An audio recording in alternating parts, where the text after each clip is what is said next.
नमस्कार, ओम शांति ते नाले सत श्री अकाल। सतगुरु करता पुरख च अज फिर मैं तुहाडा स्वागत करदी हाँ। मित्रों, असीं करदे ज्ञान ते योग दे बारे च गल्लां। ज्ञान और योग दोनों साडे जीवन च कितना महत्वपूर्ण है, ये असीं जानने दी पूरी कोशिश करदे ते नाले अपने जीवन च लैके भी आंदे। असीं गल करदी इहड़ी महान विभूति दे बारे च जिन्हां दा नां जगदम्बा सरस्वती दे नाम च एक मशहूर या फिर बोलिया जाए वो साडी मम्मा थे, जिन्हां दा जन्म 1919 अमृतसर च होया था और अलौकिक जन्म जड़ा होया था वो होया था 1936। जड़े वो 17 वर्ष की आयु च इस अलौकिक जन्म च आए थे और उन्हां दा ज्ञान योग और पवित्रता के बल के आधार च विश्व च सेवा करते हुए उन्होंने 24 जून 1965 च उन्होंने अपनी अंतिम सांस ली थी। उन्हां दे अंग संग रह के जिहड़े साढ़े महान विभूति महान महारथी है उन्हां दे संग जानने की कोशिश करते हैं कि उन्हां दा क्या अनुभव उन्हां दे नाल रह के होया। आइए स्वागत करते हैं साढ़े भराता निर्वेद भाई साहब का। सतगुरु करता पुरख तुहाडा बहुत बहुत स्वागत है भाई साहब। थैंक यू बहन जी। भाई साहब ओम शांति। भाई साहब असीं गल कीती मम्मा दे बारे च जिन्हां नूं जगदम्बा सरस्वती बोलदे और बहुत सारे टाइटल असीं अपनी मम्मा नूं दित्ते हैं। उन्हां दे तुसीं अंग संग रहे, उन्हां दे सेवा कीती, उन्हां दी जिहड़ी पालना लई, क्या तुसीं थोड़ा जिहा सानूं उन्हां दे बारे च या फिर उन्हां दी पालना दे बारे च सानूं दस्सोगे?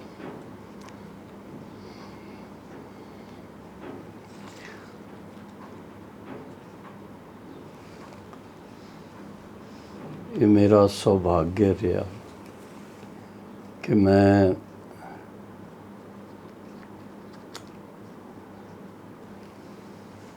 सन 1959 फैबररी 1 बॉम्बे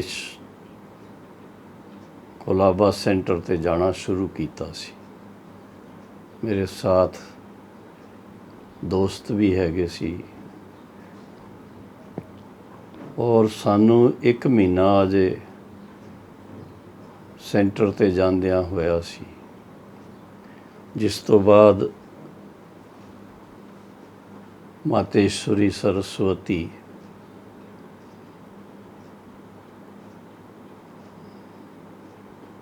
जो उस वेले प्रजापिता ब्रह्मा कुमारी ईश्वरी विश्वविद्यालय दी हैड सी, वो अपनी सेवार्थ बेंगलोर पूना उस तरफ चक्कर लगा करके और बॉम्बे आई सी और 1 महीना उस वेले मम्मा रही वहाँ बॉम्बे वाटरलू मेंशन सेंटर जो रीगल सिनेमा के बिल्कुल सामने और बहुत ही पोश लोकेलिटी बॉम्बे और मम्मा दा सब तो वड्डी गल है कि जिहड़े उस वेले स्टूडेंट्स हैगे सी, चाहे वाटरलू मेंशन सेंटर वाले चाहे दूसरे सेवा केंद्रों तो खास मम्मा दा शाम नूं 5 तो 6 ताईं क्लास हुंदा सी। असीं इंडियन नेवी सी तो सानू भी उस वेले टाइम मिल जांदा सी 5 तो 6 ताईं, तो रोज़ उन्हां दा मुरली क्लास जिन्हों कहते हैं उन्हां दे महावाक्य सुनने। वैसे तो बाबा दी भी मुरली मशहूर है, फर्क की है बाबा दी जड़ी मुरली उहदे विच अपने जीवन नूं श्रेष्ठ बनाउण वास्ते ਮਨੁੱਖ ਤੋਂ ਦੇਵਤਾ ਸਰੂਪ ਤਾਈਂ ਉਹ ਸੰਸਕਾਰ ਧਾਰਨ ਕਰਨ ਵਾਸਤੇ ਹਰ ਤਰ੍ਹਾਂ ਦੀ ਗਿਆਨ ਔਰ ਉਹਦੇ ਨਾਲ ਯੋਗ ਦੀ ਗਹਿਰਾਈਆਂ, ਉਹਦੇ ਨਾਲ ਕਈ ਸਾਵਧਾਨੀਆਂ, ਮਾਇਆ ਦੇ ਕਿਤਨੇ ਚੱਕਰ ਹੈਗੇ ਆ ਉਹਦੇ ਬਾਰੇ 'ਚ ਪੂਰਾ ਗਿਆਨ ਦੇ ਕਰਕੇ ਉਸ ਤੋਂ ਕਿਸ ਤਰ੍ਹਾਂ ਆਪਣੇ ਆਪ ਨੂੰ ਸੇਫ ਰੱਖਣਾ, ਬਾਬਾ ਦੀ ਮੁਰਲੀ 'ਚ ਸਭ ਆਉਂਦਾ।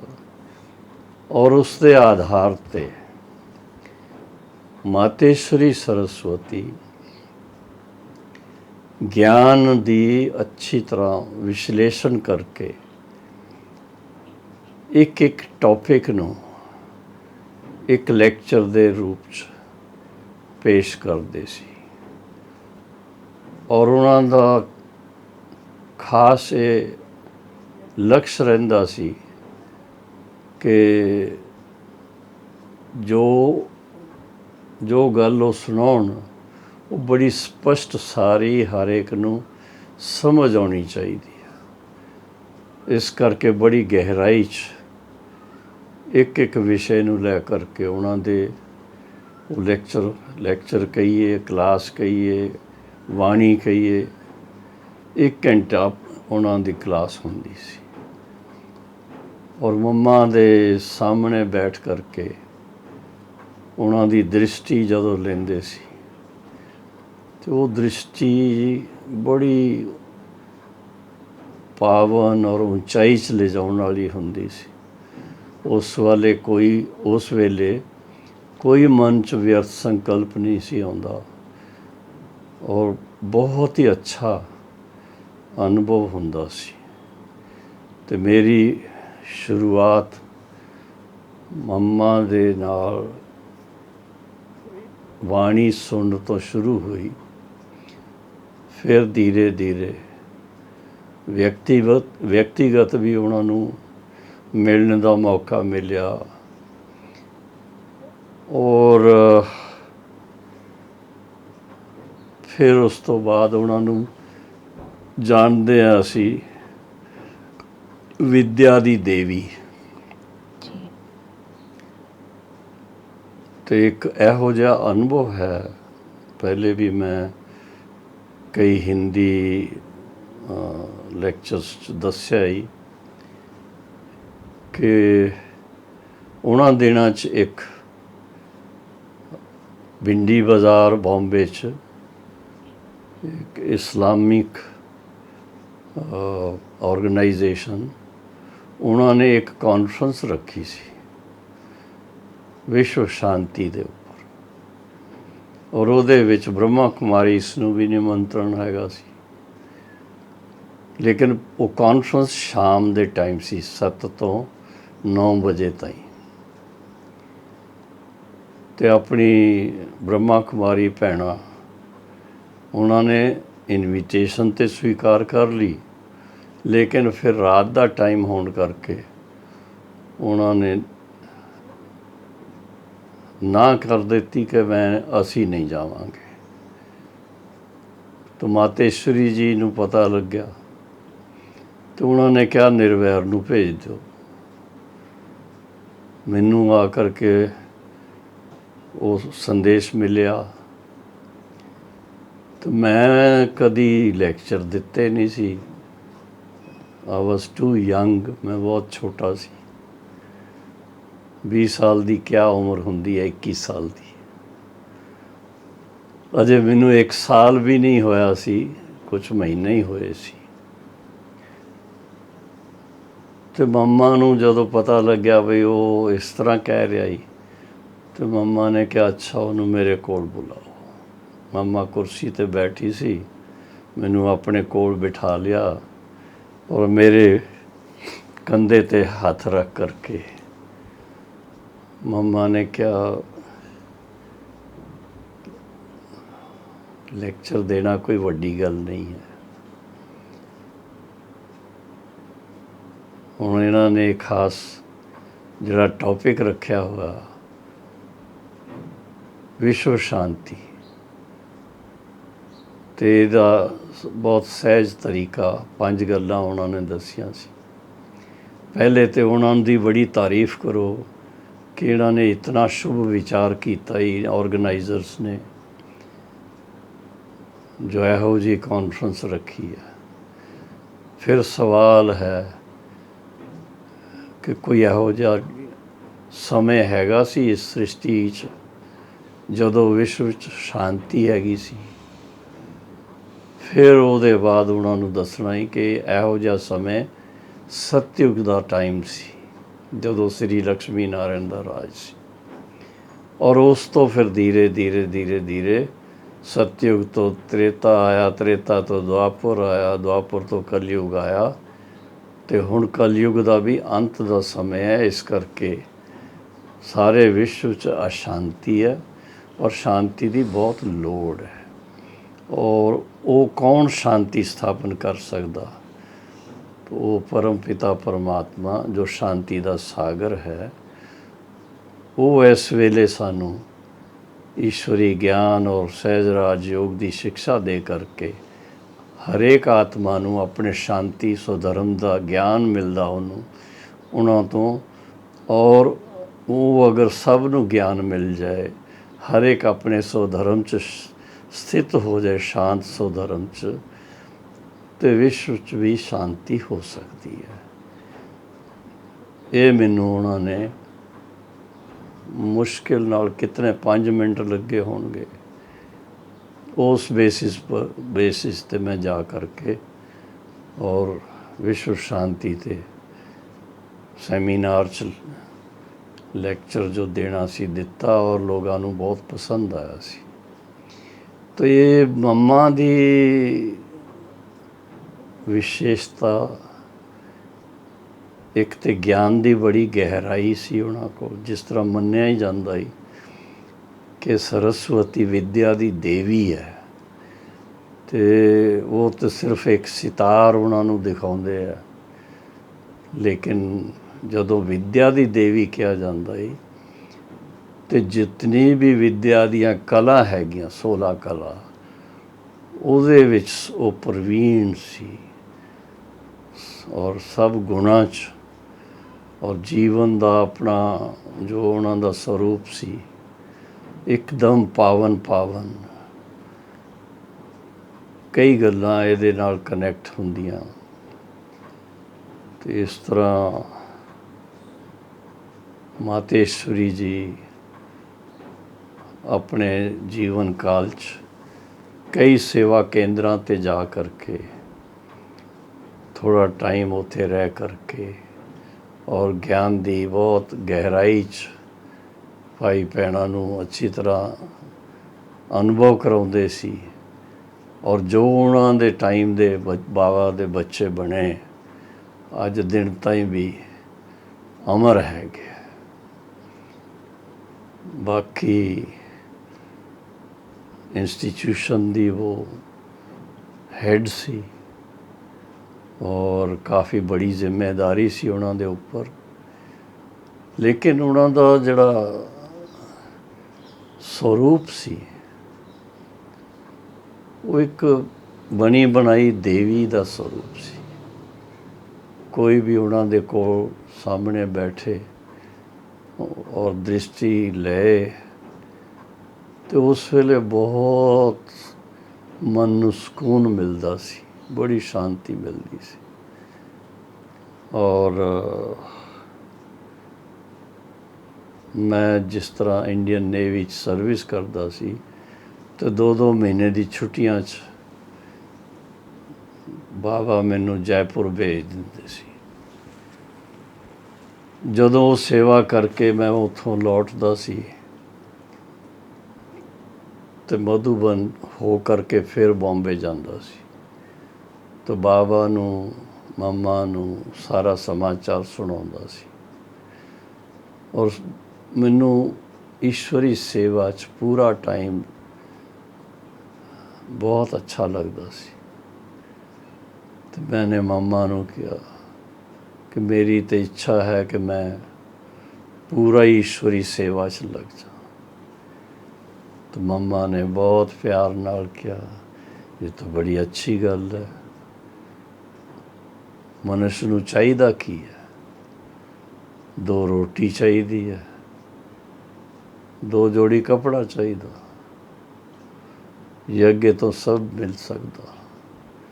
ਤੁਸੀਂ ਭਲੇ ਸੇਵਾ 'ਚ ਆਪਣੇ ਆਪ ਨੂੰ ਸਮਰਪਿਤ ਕਰੋ। ਫਿਰ ਮੈਂ ਜਾ ਕਰਕੇ ਐਪਲੀਕੇਸ਼ਨ ਦਿੱਤੀ। 1 ਸਾਲ ਲੱਗਿਆ ਸੀ ਨੇਵੀ ਤੋਂ ਨਿਵਰਿਤ ਹੋਣ ਵਾਸਤੇ, ਅਤੇ 25 ਸਾਲ ਦੀ ਉਮਰ 'ਚ ਮੈਂ ਨੇਵੀ ਤੋਂ ਨਿਵਰਿਤ ਹੋ ਕਰਕੇ ਪੂਰਾ ਈਸ਼ਵਰੀ ਸੇਵਾ 'ਚ ਲੱਗ ਗਿਆ ਸੀ। ਇਸ ਵਿੱਚ ਮੰਮਾ 2-3 ਵਾਰ ਬੰਬੇ 'ਚ ਆਈ ਸੀ। ਉਹਨਾਂ 'ਚੋਂ ਸਭ ਤੋਂ ਜ਼ਿਆਦਾ ਇੰਪੋਰਟੈਂਟ ਟਾਈਮ ਜਿਹੜਾ ਮੈਨੂੰ ਯਾਦ ਹੈ, ਸਾਕਾਰ ਬਾਬਾ ਨੇ ਮੰਮਾ ਕੋਲੋਂ ਇੱਕ ਸ੍ਰੀ ਲਕਸ਼ਮੀ ਨਾਰਾਇਣ ਦਾ ਡਿਜ਼ਾਈਨ ਬਣਾਉਣ ਵਾਸਤੇ ਕੰਮ ਦਿੱਤਾ ਸੀ, ਔਰ ਉਹਦੇ ਵਾਸਤੇ ਹਮਾਰੀ ਆਦਰਣੀय ਨਲਨੀ ਬਹਿਨ, ਉਹਨਾਂ ਦੇ ਪਿਤਾ ਜੀ ਕਾਕੂ ਭਾਈ ਜੋਸ਼ੀ, ਉਹ ਬਿਜ਼ਨਸਮੈਨ ਸੀ, ਔਰ ਉਹ ਇੱਕ ਬਹੁਤ ਹੀ ਅੱਛੇ ਆਰਟਿਸਟ ਨੂੰ ਆਪਣੇ ਨਾਲ ਲੈ ਕਰਕੇ ਮੰਮਾ ਕੋਲ ਆਏ ਸੀ। ਔਰ ਉਹਨਾਂ ਨੇ ਆਰਟਿਸਟ ਨੇ ਸ੍ਰੀ ਲਕਸ਼ਮੀ ਨਾਰਾਇਣ ਦਾ ਚਿੱਤਰ ਬਹੁਤ ਅੱਛਾ ਸੁੰਦਰ ਬਣਾਇਆ ਸੀ, ਪਰ ਇੱਕ ਦਿਨ 'ਚ ਨਹੀਂ ਬਣਿਆ, ਇੱਕ ਹਫ਼ਤੇ 'ਚ ਨਹੀਂ ਬਣਿਆ। ਇੱਕ ਹਫ਼ਤੇ 'ਚ ਜੋ ਬਣਾਉਂਦੇ ਸੀ ਉਹ ਲੈ ਕੇ ਆਉਂਦੇ ਸੀ, ਔਰ ਸ਼ੀਲੇਂਦਰਾ ਦਾ ਦੀ ਸੰਦੇਸ਼ੀ ਹੋਣ ਦੇ ਨਾਤੇ ਉਹ ਚਿੱਤਰ ਦੇ ਸਾਹਮਣੇ ਬੈਠ ਕੇ ਟਰਾਂਸ 'ਚ ਜਾ ਕਰਕੇ ਦੇਖਦੀ ਸੀ ਕਿ ਇਹਦੇ 'ਚ ਕੀ ਕਮੀ ਹੈਗੀ। ਉਹ ਆ ਕਰਕੇ ਮੰਮਾ ਨੂੰ ਵੀ ਸੁਣਾਉਂਦੇ ਸੀ, ਔਰ ਫਿਰ ਜੋ ਬਣਾਉਣ ਵਾਲਾ ਆਰਟਿਸਟ ਹੈ ਉਹਨੂੰ ਵੀ ਦੱਸਦੇ ਸੀ। ਕੱਪੜਿਆਂ ਦੇ ਰੰਗ ਦੇ ਬਾਰੇ 'ਚ ਸਿਰ ਤੋਂ ਲੈ ਕੇ ਪਾਉਂ ਤਾਈਂ ਜੋ ਗਹਿਣੇ ਹੁੰਦੇ ਆ, ਜੁਐਲਰੀ ਜਿਤਨੀ ਵੀ, ਇੱਕ ਨਗ ਦਾ ਆਈਡੀਆ ਦਿੰਦੇ ਸੀ ਕਿ ਇਹ ਇਸ ਤਰ੍ਹਾਂ ਹੋਣਾ ਚਾਹੀਦਾ, ਇਸ ਤਰ੍ਹਾਂ ਹੋਣਾ ਚਾਹੀਦਾ। ਆਪ ਸੋਚ ਸਕਦੇ ਆ ਕਿ ਉਹ ਇੱਕ ਡਿਜ਼ਾਈਨ ਬਣਾਉਣ ਵਾਸਤੇ ਸ੍ਰੀ ਲਕਸ਼ਮੀ ਨਾਰਾਇਣ ਦਾ 3 ਮਹੀਨੇ ਲੱਗੇ ਸੀ। ਕਿਤਨੀ ਵਾਰ ਆਉਣਾ ਜਾਣਾ ਹੋਇਆ ਹੋਏਗਾ ਉਹ ਆਰਟਿਸਟ ਦਾ, ਲੇਕਿਨ ਪਰਫੈਕਟ ਡਿਜ਼ਾਈਨ ਬਣਿਆ ਸੀ, ਇਤਨਾ ਪਰਫੈਕਟ ਮੈਂ ਕਹਾਂਗਾ। ਬਾਅਦ 'ਚ ਉਹ ਫਿਰ ਪ੍ਰਿੰਟਿੰਗ ਹੋਈ, ਸ੍ਰੀ ਲਕਸ਼ਮੀ ਨਾਰਾਇਣ, ਰਾਧੇ ਕ੍ਰਿਸ਼ਨ, ਤ੍ਰਿਮੂਰਤੀ, ਔਰ ਉਹਦੀ ਬੜੀ ਅੱਛੀ ਲਿਖਤ ਜਗਦੀਸ਼ ਭਾਈ ਨੇ ਤਿਆਰ ਕੀਤੀ ਸੀ। ਅਤੇ ਉਹ ਮੈਨੂੰ ਯਾਦ ਹੈ।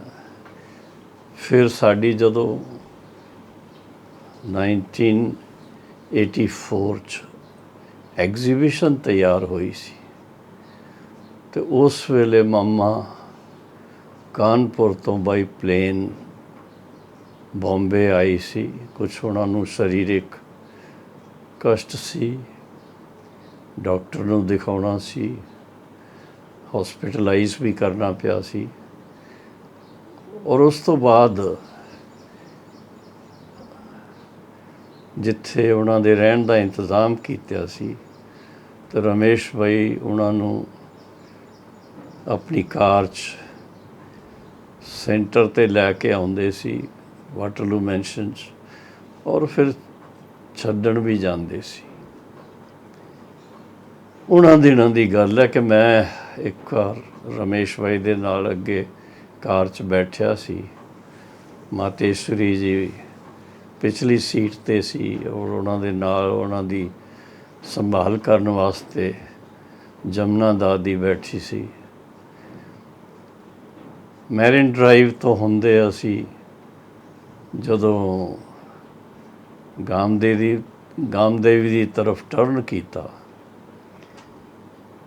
ਅਤੇ ਉਸ ਵੇਲੇ ਅਸੀਂ ਦੇਖਿਆ ਇੱਕ ਸਾਈਨ ਬੋਰਡ ਸੀ, ਉਹਦੇ ਬਾਰੇ 'ਚ ਮੈਂ ਔਰ ਰਮੇਸ਼ ਭਾਈ ਆਪਸ 'ਚ ਗੱਲ ਕਰ ਰਹੇ ਸੀ ਔਰ ਮੰਮਾ ਨੂੰ ਪੁੱਛਿਆ, ਮੰਮਾ ਤੁਹਾਨੂੰ ਉਹ ਸਾਈਨ ਬੋਰਡ ਕਿਹੋ ਜਿਹਾ ਲੱਗਾ? ਤੇ ਮੰਮਾ ਨੇ क्या जवाब ਦਿੱਤਾ कि जब मम्मा को ईश्वरी ज्ञान और सहजराज योग की कोई बात क्लास में सुनानी हो तब मम्मा इस दुनिया में आती है, नहीं तो मम्मा सदा ही सूक्ष्म वतन में रहती है। तो हम तो सुन करके बहुत अपने आप पर आश्चर्यवत हुए कि हमने तो कभी इतनी गहराई से सोचा नहीं है जितना मम्मा का। चलो, उसके 1-1.5 साल के बाद मातेश्वरी जी ने मधुबन में ही 24 जून को 1965 24 जून को शरीर छोड़ा था। उससे पहले उन्होंने जो मधुबन में बाबा की कुटिया के पास अंगूरों की बेलें, उसके जो अंगूर निकले थे, तो जो उस समय मधुबन में भाई बहन थे सबको अंगूर बांटे और अपनी सो इच्छा से उस दिन उन्होंने अपना देह त्याग की थी। और उस समय अंतिम संस्कार के टाइम पर दादी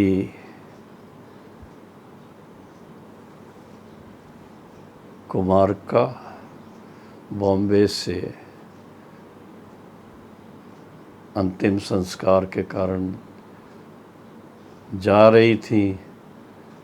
उनको मैं स्टेशन पर छोड़ने गया, पर मुझे लगा कि दादी अकेली जा रही, मैं भी इनके साथ जाऊं। हालांकि कोई मैंने तैयारी नहीं की थी, कोई कपड़ा और एक्स्ट्रा नहीं लिया था, सिर्फ लिटरेचर वाला बैग मेरे पास था। दादी से मैंने कहा मैं भी साथ चलूं। दादी ने कहा भले चलो। और फिर दादी जी के साथ, प्रकाशमणि दादी के साथ हम रात की ट्रेन पकड़ी और सौराष्ट्र एक्सप्रेस, अहमदाबाद में ट्रेन चेंज करके आबू रोड पहुँचे। आबू रोड में हमारी बूढ़ी दादी वो रिसीव करने आई हुई थी। उनके साथ हम दोनों, मम्मा भी मैं भी, बस में बैठकर और माउंट आबू गए। और माउंट आबू शहर के स्टार्टिंग में ही शमशान उधर है, वहाँ हमें उतार लिया गया और हम वहाँ पर देखा कुछ लोग हमारे जो वहाँ आए हुए थे वो भी बैठे थे। मातेश्वरी जी का पार्थिव शरीर सामने देखने में आ रहा था। उनको देख कर के मुझे सब मम्मा के साथ किए जो पल बिताए हुए वो स्मृति में आने लगे और भावुक हो कर के बहुत आंसू बहाए थे मैंने। और उस समय फिर उनका अंतिम संस्कार वहाँ पर हुआ और वहाँ से हम मधुबन गए और मधुबन में जा कर के नहा धो करके फिर बाबा से मिले थे। तो मातेश्वरी जी को वो अंतिम विदाई दादी जी के साथ आकर के दी, शरीर को अंतिम विदाई दी। बाकी मम्मा की बातें, मम्मा का स्वरूप, मम्मा की यादें तो सदा ही दिल में रहती हैं। ओम शांति।